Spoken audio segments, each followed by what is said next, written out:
Hello students, हम करेंगे example 5 chapter 1 class 10th का prove that root 3 is irrational number. ये एक इम्पोर्टेंट एग्जाम्पल है जो न्यू सिलेबस के अकॉर्डिंग एग्जाम्पल 5 है चैप्टर 1 का। हमें रूट 3 को इरेशनल प्रूव करना है, तो यहाँ से अपोजिट हम लेट कर लेते हैं। Let us assume that if possible root 3 is a rational number। हम अपोजिट लेट कर लेते हैं कि रूट 5 इरेशनल नहीं रैशनल नंबर है। अब रैशनल नंबर है तो रूट 3 को हम क्या लिख सकते हैं, आर अपॉन एस लिख सकते हैं, जैसे P upon Q R upon S या ए अपॉन बी की फॉर्म में लिख सकते हैं। Where R and S are integers हैं and S is not equal to 0। तो हम ये भी पॉसिबिलिटी लगाते हैं कि हो सकता है आर और एस का कोई कॉमन फैक्टर हो, ये कैंसिल हो रहे हो अभी। तो हम इस पॉसिबिलिटी को देख लेते हैं कि suppose R and S have a common factor other than 1।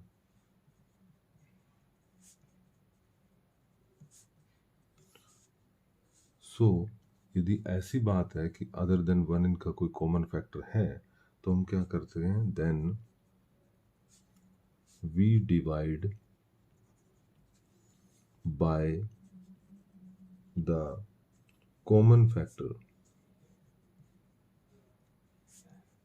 यदि कोई ऐसी बात है इनका कॉमन फैक्टर है तो उस कॉमन फैक्टर से इनको डिवाइड कर देंगे to get.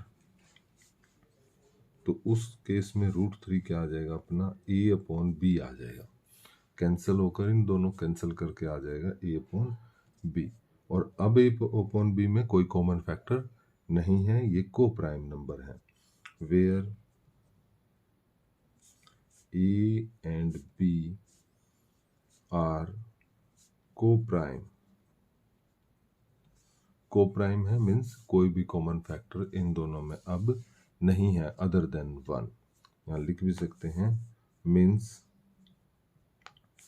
A and b have no common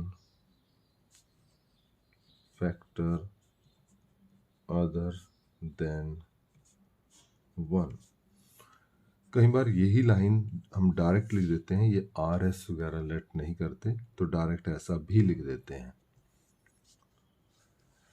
अब यहाँ पर क्रॉस मल्टीप्लाई करेंगे, root 3b is equal to A लिखेंगे, squaring on both side, squaring करके 3b square is equal to A square.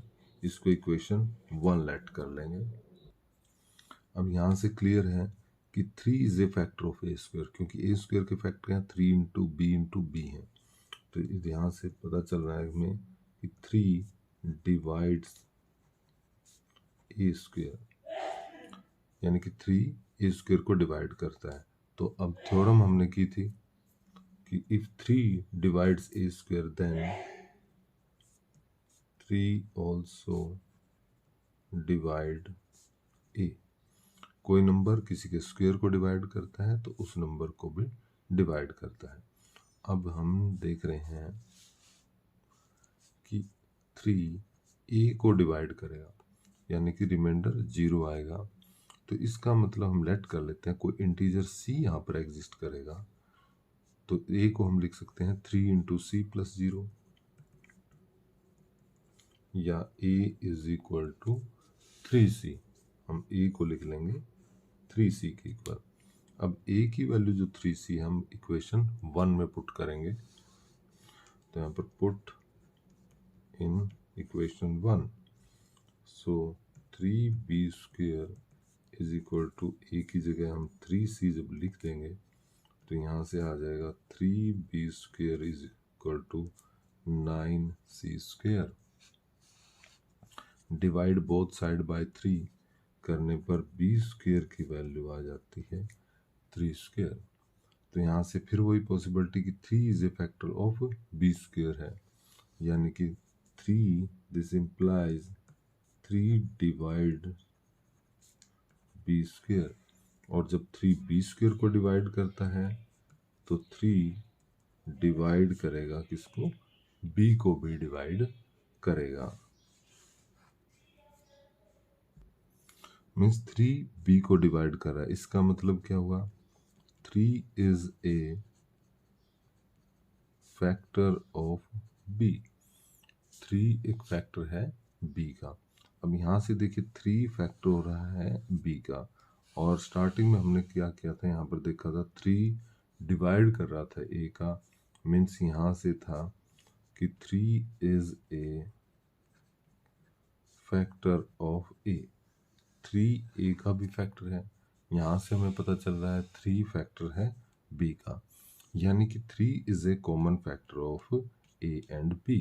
अब लिखेंगे आगे हम, तो दिस मीन्स कि 3 is A common factor of both a and b। 3 दोनों का ही फैक्टर है a और b का। Means a and b have at least 3 as a factor of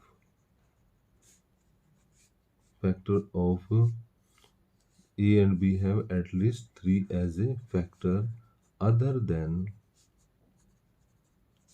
1। 1 के अलावा भी A और B का एक फैक्टर है, कौन, 3 है, और भी हो सकते हैं बट 3 तो है ही है। So this is a contradiction. ये कंट्राडिक्शन हो गई कि स्टार्टिंग में हमने लेट किया था कि A और B का कोई भी कॉमन फैक्टर है नहीं, तो ये कंट्राडिक्शन क्यों आई। So but this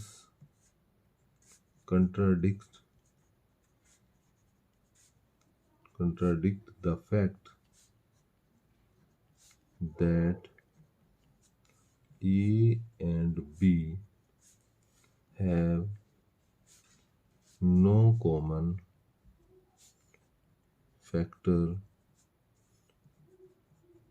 other than 1।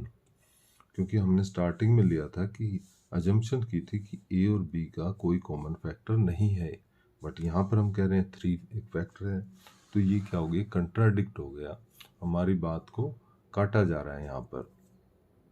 तो ये कंट्राडिक्शन आई कैसे, दिस कंट्राडिक्शन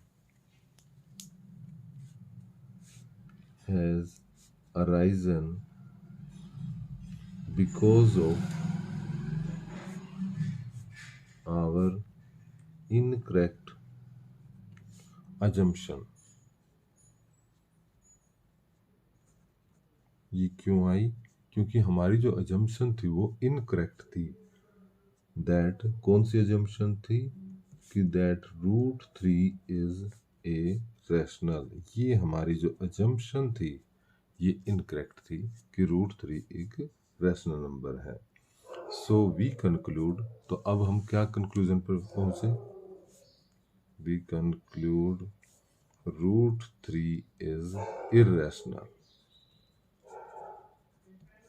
हम इस कंक्लूजन पर पहुंच गए कि रैशनल नहीं है, √3 कैसा एक नंबर है, इरेशनल नंबर है।